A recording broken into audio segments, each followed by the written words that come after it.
di tengah kesejukan cakrawala yang abadi.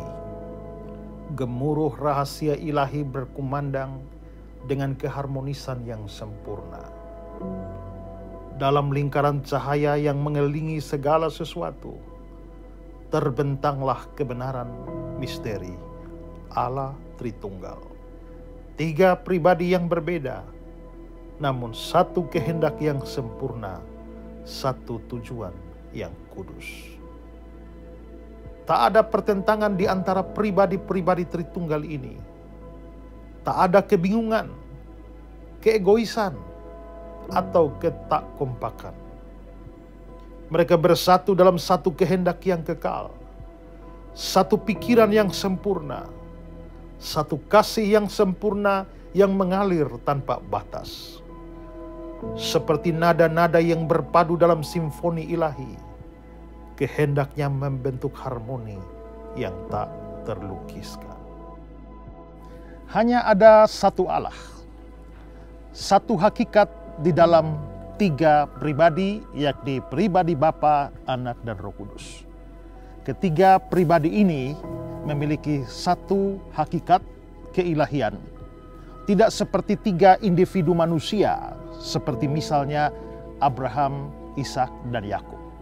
Ketiganya adalah satu Allah. Bukan tiga Allah. Bukan triteisme. Bukan triad. Tetapi trinitas. Tritunggal.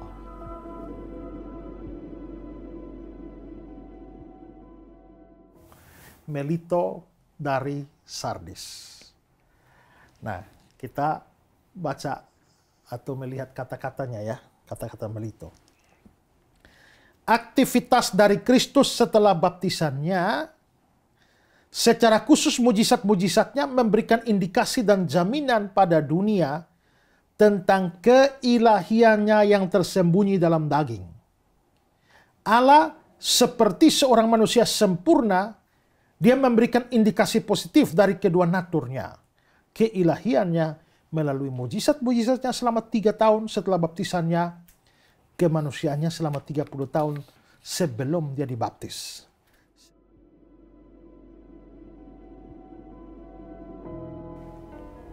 Selamat datang di program Ku Tahu Yang Ku Percaya, sebuah program yang mengajak kita belajar lebih dalam mengenai makna kekristenan dan mengenal lebih dalam tentang Allah.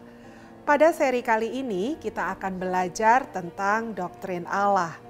Saudara, program ini dapat kami produksi karena donasi dan kemitraan saudara bagi pelayanan Pijar TV. Kami begitu bersyukur atas donasi yang saudara berikan. Bagi saudara yang ingin terus menyaksikan episode-episode terbaru dari program Ku Tahu Yang Ku Percaya ini, saudara dapat berkontribusi dengan mengirimkan donasi ke nomor rekening yang tertera di layar. Seberapapun donasi saudara akan sangat memberkati pelayanan ini. Kami juga rindu untuk berinteraksi dengan saudara sepanjang program ini disiarkan.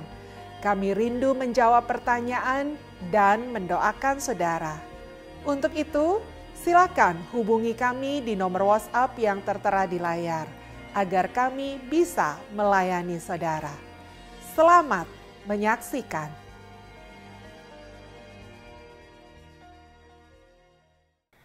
Perhatikan kata-kata Hippolytus. Marilah kita percaya, saudara-saudara yang terkasih, berdasarkan tradisi para rasul, bahwa Allah Sang Firman turun dari surga. Dia sekarang datang ke dalam dunia, telah bermanifestasi sebagai Allah dalam tubuh, datang sebagai manusia yang sempurna. Sekali lagi Hippolytus. Kristus adalah Allah di atas segalanya. Maka Hippolytus percaya Kristus adalah Allah. Masuk tahun 225. 225 kita bertemu dengan Bapak Gereja Origenes. Nah, mari perhatikan kata-kata dari Origenes. Dan kiranya kamu dapat mengerti bahwa kemahakuasaan Bapa dan Anak adalah satu dan sama, seperti Allah dan Tuhan adalah satu dan sama dengan Bapa. Dengarlah dengan sungguh-sungguh perkataan Yohanes di kitab Wahyu, Aku adalah Alfa dan Omega, firman Tuhan Allah yang ada dan yang sudah ada dan yang akan datang, yang maha kuasa. Sebab siapa lagi yang akan datang selain daripada Kristus, dan sebagaimana tidak ada satu keraguan melihat Bapa sebagai Allah, maka Sang Juru Selamat juga adalah Allah. Karena Bapa disebut maha kuasa, maka tidak ada satupun yang dapat menolak bahwa anak Allah juga maha kuasa. Sekali lagi, dari Origenes. Tidak ada dalam Tritunggal yang dapat disebut yang terbesar atau lebih kecil, sejak sumber dari keilahian itu sendiri memuat segala sesuatu dari perkataan dan pikirannya, dan dari kuasa mulutnya menguduskan segala sesuatu yang memang berharga. Dia menggunakan istilah Tritunggal juga, sekali lagi dari Origenes. Poin-poin khusus yang dengan sangat jelas diteruskan melalui pengajaran para rasul adalah, yang pertama, ada satu Allah yang menciptakan dan mengatur segala sesuatunya. Kedua, adalah Yesus Kristus sendiri berasal dari Allah Bapa sebelum segala ciptaan ada. Walaupun dia Allah, dia menjadi daging dan mengambil rupa manusia, namun dia tetap dia adanya, yaitu Allah. Maka jelas Origenes percaya Tritunggal. Masuk tahun 235.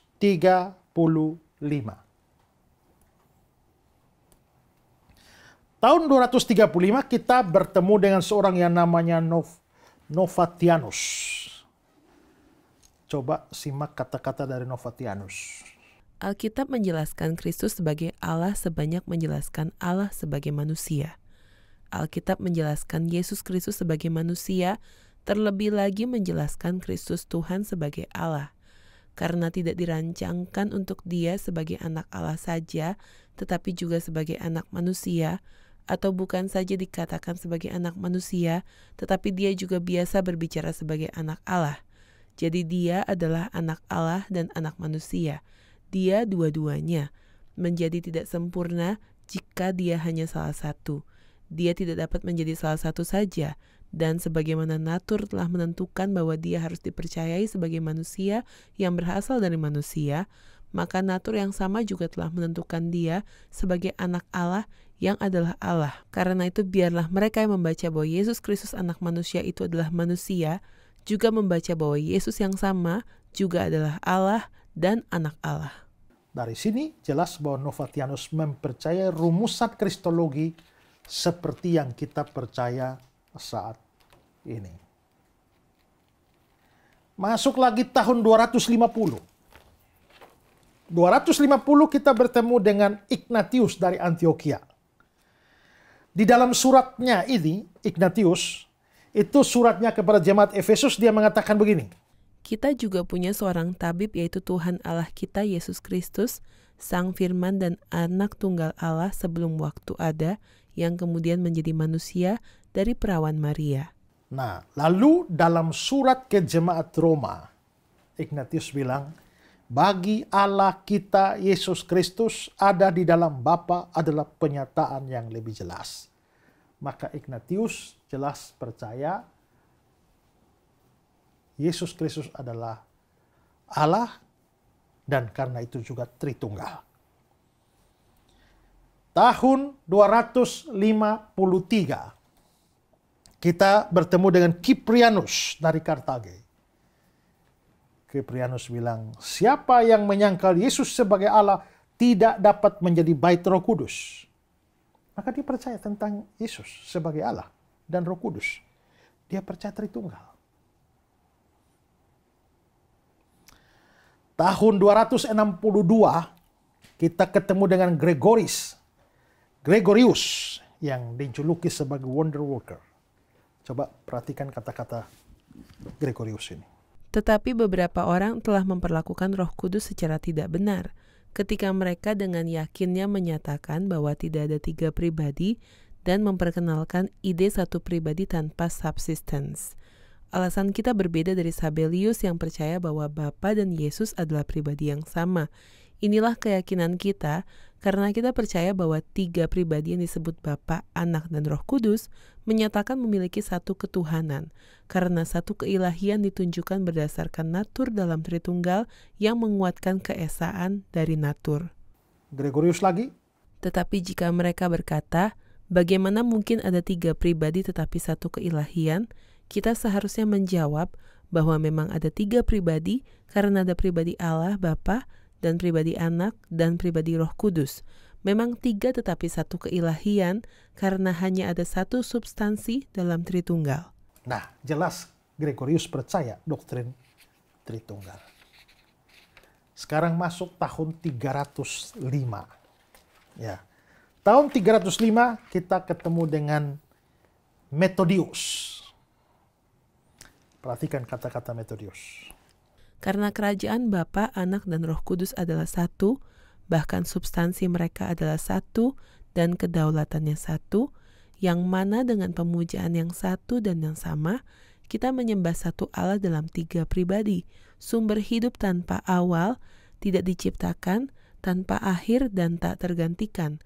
Karena Allah Bapa tidak akan pernah berhenti menjadi Bapa, maupun Anak berhenti menjadi Anak, dan Raja pun Roh Kudus tidak berhenti sebagaimana adanya Ia. Karena pribadi dalam Tritunggal tidak akan mengalami pengurangan dalam kekekalan, komunikasi, dan dalam kedaulatan. Pada tahun yang sama ada juga seorang yang namanya Arnobius. Perhatikan kata-katanya lagi. Memang ada beberapa orang yang gusar, marah, dan dengan bersemangat berkata, "Apakah Kristus Tuhanmu?" Memang dia Tuhan, dan Allah dari kuasa yang tersembunyi menjadi jawaban kita.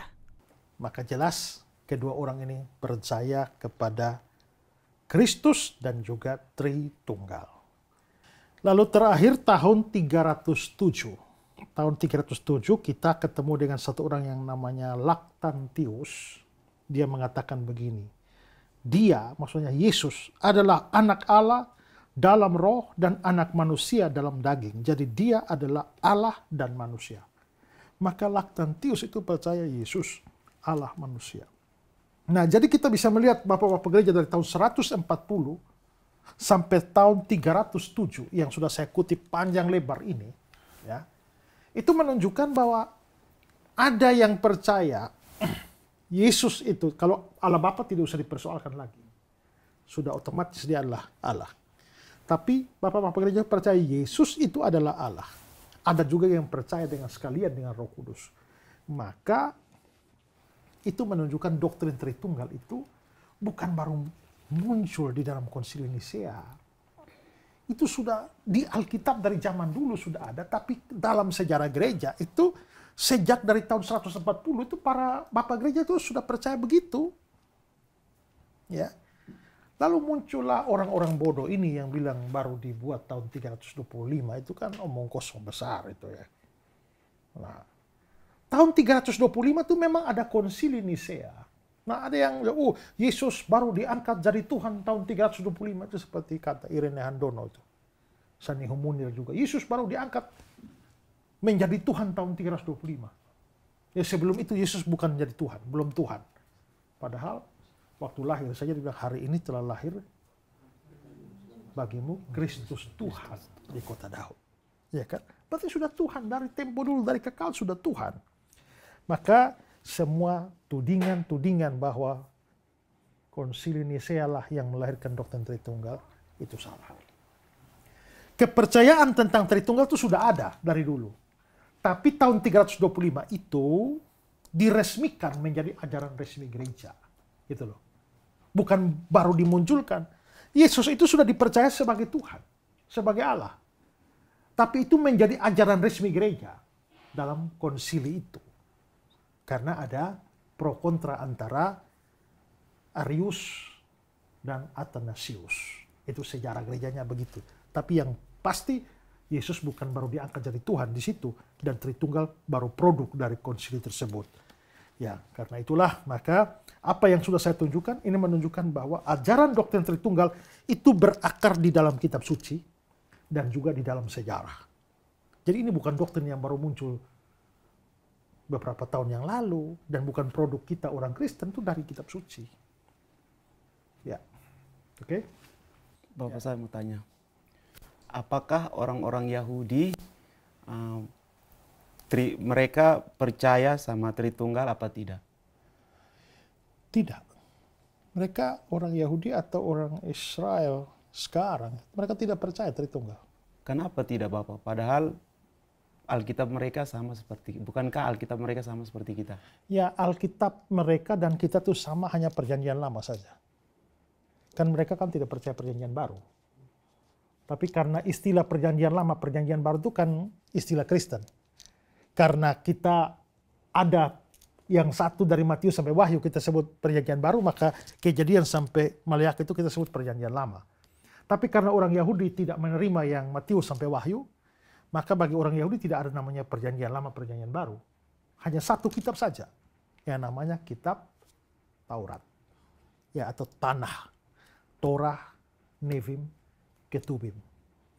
Dari Kejadian sampai Tawarik. Maksudnya gini loh. Isinya sama, tapi susunannya berbeda. Kalau kita kan Kejadian sampai Maleakhi. Kitab pertama Kejadian, kitab terakhir Maleakhi. Kalau orang Yahudi, kitab pertama Kejadian, kitab terakhir itu adalah Tawarik. Tapi isinya sama. Jumlahnya saja yang berbeda. Karena kita ada Esra, Nehemia. Mereka, Esra, Nehemia itu satu kitab. Hosea, Yoel, Amos, Obadya, Mika, Nahum, dan terus 12 kitab. Itu kita 12. Mereka itu satu kitab saja. Nabi-nabi kecil itu. Ya. Satu Tawarik, dua Tawarik. Mereka satu saja. Tawarik. Satu raja-raja, dua raja-raja. Satu saja mereka. Makanya jumlah kitabnya lebih sedikit. Susunannya berbeda. Tapi isinya tetap sama.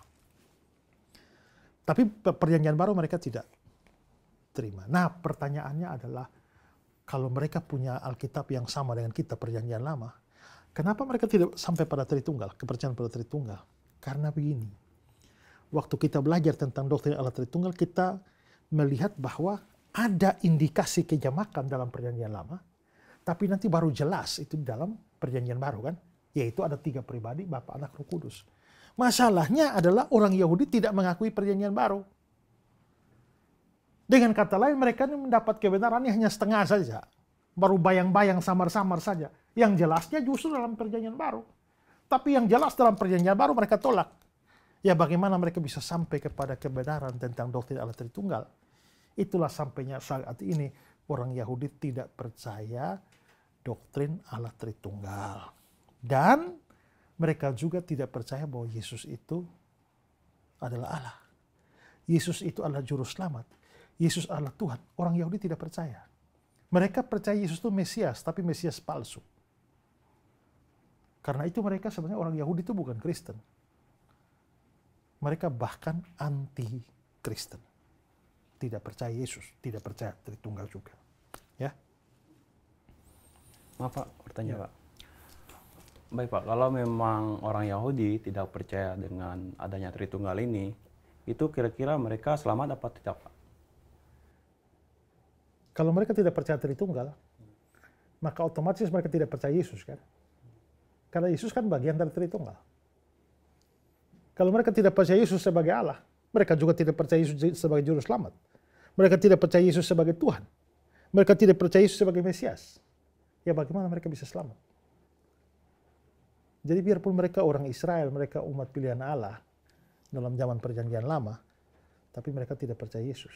Makanya rasul-rasul berkhotbah kepada orang Yahudi, di bawah kolong langit ini tidak ada nama lain yang diberikan yang olehnya manusia bisa beroleh keselamatan. Itu kan khotbah untuk orang-orang Yahudi. Maka kebenaran bahwa Yesus satu-satunya jalan keselamatan itu berlaku juga bagi orang Yahudi. Dan karena mereka tidak percaya Yesus adalah Allah, otomatis tidak percaya Tritunggal, ya bagaimana mau selamat? Sedangkan juru selamat hanya satu-satunya. Jadi kasihan memang orang-orang Yahudi ini mati binasa semua masuk neraka. Makanya perlu berdoa juga supaya Tuhan memberikan atau bekerja supaya mendatangkan kepercayaan di kalangan orang-orang Yahudi. Kalau saudara pergi ke Israel sampai hari ini, mereka pergi berdoa-berdoa di tembok-tembok ratapan itu loh. Berdoanya untuk apa? Untuk pemulihan Yerusalem sekaligus berdoa supaya Mesias cepat datang. Padahal menurut orang Kristen, Mesiasnya sudah datang, tapi kamu bunuh. Tapi karena mereka tidak percaya Yesus Mesias, sampai hari ini masih tunggu-tunggu Mesias datang. Ya, nanti Mesias memang datang. Mereka, wah itu kan Mesias datang. Padahal menurut orang Kristen, itulah kedatangan kedua kali. Ya, bukan lagi untuk menyelamatkan, tapi untuk menghakimi. Karena itulah maka Yesus sebagai jalan keselamatan satu-satunya itu berlaku secara universal, termasuk untuk orang Yahudi dan juga untuk semua saudara.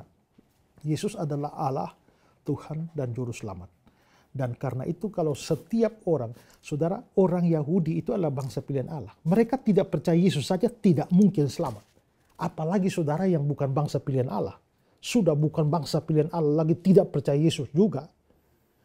Biarpun saudara ada dalam agama Kristen, lahir, besar, tabisi, dibaptis di dalam gereja, tapi tidak menyambut Yesus sebagai Juru Selamat dan Tuhan, kamu tidak mungkin selamat. Karena di bawah kolong langit ini tidak ada nama lain yang diberikan, yang olehnya manusia dapat diselamatkan, kecuali dalam nama Yesus. Karena itu, jangan tunda-tunda, terimalah dan percayalah Yesus sebagai Juru Selamat dan Tuhan. Dan kamu akan diselamatkan. Mari kita berdoa. Tuhan, terima kasih karena Tuhan boleh memimpin pelajaran kami sehingga kami makin mendalami kepercayaan tentang Tritunggal ini. Memahami Allah sebagai Allah yang esa di dalam 3 pribadi, Bapa, Anak, dan Roh Kudus. Dan kami semakin dikuatkan bahwa iman, kepercayaan kepada Allah Tritunggal itu bersumber dari kitab suci dan berakar di dalam sejarah. Ada banyak ajaran yang hendak meruntuhkan kepercayaan tentang doktrin Allah Tritunggal. Tapi kami bersyukur bahwa ajaran ini tetap teguh berdiri. Dan biarlah kami boleh menjadi paham dan kuat di dalam dasar iman kami. Terima kasih Tuhan. Di dalam nama Yesus kami berdoa. Amin.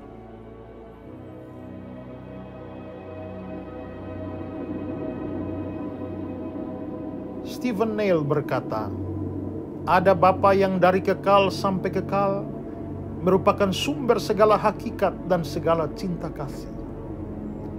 Ada Putra yang dari kekal sampai kekal, dicintai oleh Bapa, dan yang sebaliknya mencintai Bapa. Ada cinta kasih yang menjadikan mereka satu, dan cinta kasih itu adalah Roh Kudus. Dalam misteri yang mempesona, terbentanglah kisah kudus tentang keesaannya yang maha agung. Di tengah gemuruh ombak yang menggema, di antara segala ciptaannya, terdapat kisah yang mencengangkan. Ada Bapa yang menjadi awal dan akhir, sumber dari segala hakikat dan cinta kasih. Marilah kita merenungkan misteri yang agung ini dengan hati yang penuh syukur. Biarkanlah diri kita terpesona dengan kasih-Nya yang tak terbatas, hikmat-Nya yang tak terukur, dan kesatuan-Nya yang tak terpisahkan.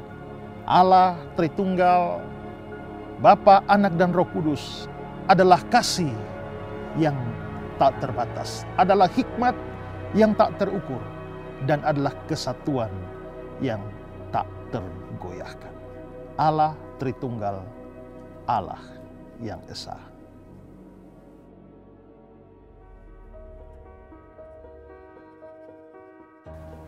Kita sudah menyaksikan program Ku Tahu Yang Ku Percaya dan belajar tentang doktrin Allah.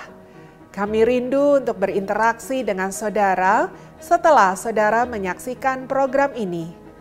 Jika saudara ingin bertanya tentang pelajaran ini, bahkan ingin didoakan, silakan hubungi kami di nomor WhatsApp yang tertera di layar. Kami rindu melayani saudara. Saudara, program ini dapat kami produksi karena donasi dan kemitraan saudara bagi pelayanan Pijar TV. Kami begitu bersyukur atas donasi yang saudara berikan. Bagi saudara yang ingin terus menyaksikan episode-episode terbaru dari program Ku Tahu Yang Ku Percaya ini, saudara dapat mengirimkan donasi ke nomor rekening yang tertera di layar. Seberapapun donasi saudara akan sangat memberkati pelayanan ini. Terima kasih untuk kebersamaan saudara dalam program Ku Tahu Yang Ku Percaya ini. Sampai jumpa di episode berikutnya. Salam terang bagi Indonesia.